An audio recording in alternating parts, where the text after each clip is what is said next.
পরগনা জেলার মথুরাপুর লোকসভার বিজেপি শাসিত কৃষ্ণচন্দ্রপুর গ্রাম পঞ্চায়েত শেষ পর্যন্ত তৃণমূলের দখলে গেল।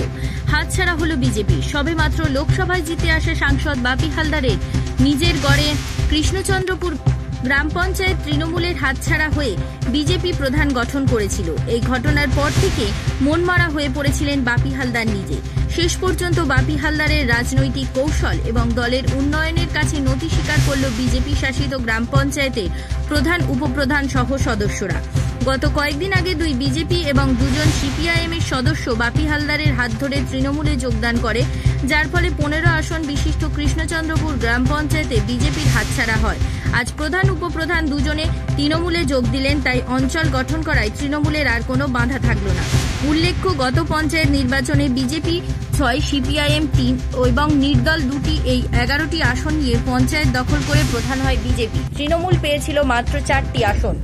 যে আমাদের 6 জন ছিল, আর বাকি যারা 9 জন বাইরে ছিল, অন্য দলের ছিল, তারা ইতিমধ্যে লোকসভা নির্বাচনের পরে তারা যোগাযোগ করে বলে যে আমরা উন্নয়নের পক্ষে মমতা বন্দ্যোপাধ্যায়ের আদর্শ, অভিষেক বন্দ্যোপাধ্যায়ের যে চিন্তাধারা, সেই চিন্তাধারা আমরা মানুষের মধ্যে ছড়িয়ে দিতে চাই, উন্নয়নের পক্ষে আসতে চাই।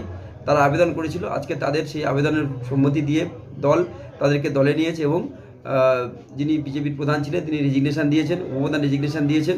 তারপরে আজকের সদ্য তৃণমূল কংগ্রেসের প্রধান নির্বাচিত হলো প্রশান্ত হালদার, উপপ্রধান সুশান্ত মণ্ডল নির্বাচিত হলো এবং সকলকে নিয়ে আগামী দিন কৃষ্ণচন্দ্র অঞ্চলে উন্নয়নের জোয়ার বইবে, এটুকু বলতে পারি।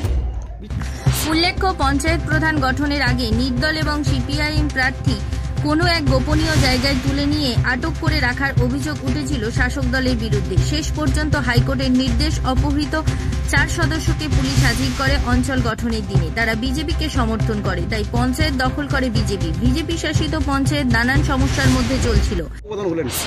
আমরা উন্নয়নের স্বার্থ থেকে সিপিএম থেকে টিএমসি এসছি, উন্নয়নের স্বার্থে মানুষের পাশে দাঁড়াতে হবে, উন্নয়ন করতে হবে। বাপি হালদারের নেতৃত্বে সংসদে নেতৃত্বে আমরা সব টিএমসি করেছি।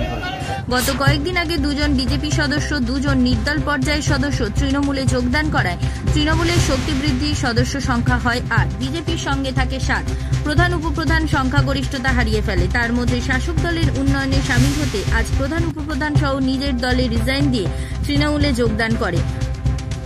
দক্ষিণ 24 পরগনা থেকে মিনময় নস্করের রিপোর্ট, জেলার বার্তা।